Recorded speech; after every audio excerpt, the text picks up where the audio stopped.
चीन की YJ-21 versus Bharat की ब्रह्मोस, इनमें कौन है ज्यादा विनाशक?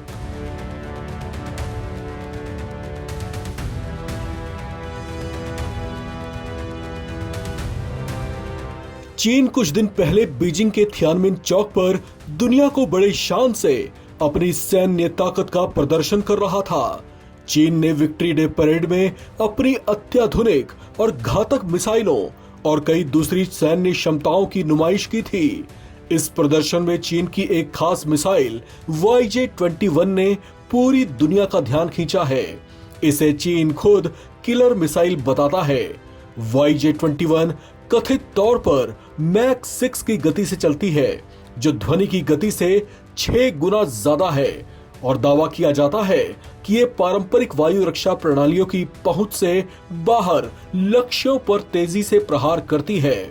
मगर चीन को लेकर ये सवाल अक्सर उठते हैं कि क्या ये मिसाइल अपनी साख पर खरी उतरती है। ऑपरेशन सिंदूर के दौरान पाकिस्तान द्वारा इस्तेमाल की गई चाइनीज मिसाइलें धुआं हो गई थी। इसकी तुलना भारत की प्रमुख सुपरसोनिक मिसाइल ब्रह्मोस से कैसे की जा सकती है? ऑपरेशन सिंदूर के दौरान ब्रह्मोस ने पाकिस्तान के छक्के छुड़ा दिए थे। इसके आगे चीन की मिसाइलें भी फेल हो गई थी।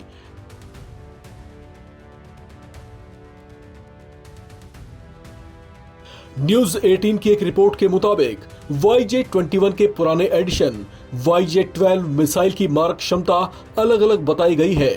2016 के ज्वाई एयर शो में इसकी मारक क्षमता 290 किलोमीटर बताई गई थी। वहीं United states naval war college review ने अनुमान लगाया था कि ये 400 किलोमीटर तक पहुंच सकती है। विशेषज्ञ आमतौर पर YJ-12 की मारक क्षमता 250 से 400 किलोमीटर के बीच बताते हैं और ऊंचाई के आधार पर मैक 4 तक हो सकती है। ब्रह्मोस की मूल मारक क्षमता 290 किलोमीटर थी, जिसे अब बढ़ाकर 350 किलोमीटर कर दिया गया है, और ये मैक 3.5 तक की गति से यात्रा कर सकती है। हालांकि YJ-12 की मारक क्षमता और गति में थोड़ी बढ़त हो सकती है, लेकिन ये अंतर निर्णायक नहीं है। वहीं ब्रह्मोस 2 का विकास किया जा रहा है, जिसकी मारक क्षमता मैक 8 की स्पीड तक है। इसकी जद में चीन और पाकिस्तान का हर शहर हो सकता है। ब्रह्मोस एक बहुचरणीय मिसाइल है, जिसके पहले चरण में एक ठोस रॉकेट बूस्टर और दूसरे चरण में एक द्रव्य ईंधन रेजमेट का उपयोग किया जाता है। बिना किसी गतिशील भाग वाला ये डिजाइन अपने हल्के, विश्वसनीय और सरल होने के लिए जाना जाता है।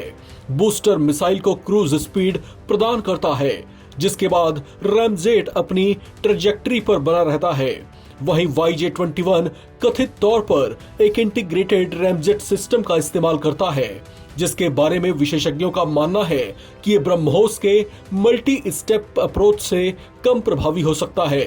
वैसे आप दर्शकों को बता दें कि दुनिया के देश अपना अरबों रुपया कुछ ऐसी सैन्य क्षमताओं को विकसित करने में लगा देते हैं, जिसकी या तो कभी जरूरत नहीं पड़ती, और अगर कभी कोई देश ऐसा करने की गुस्ताखी कर भी दे तो उसे इसके बाद के विनाश का भी एहसास रहता है।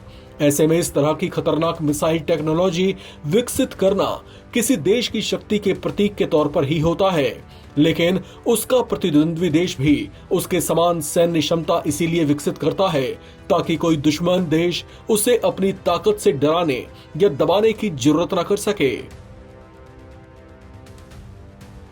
इस खबर में फिलहाल इतना ही। बाकी अपडेट्स के लिए आप बने रहें नवभारत टाइम्स के साथ।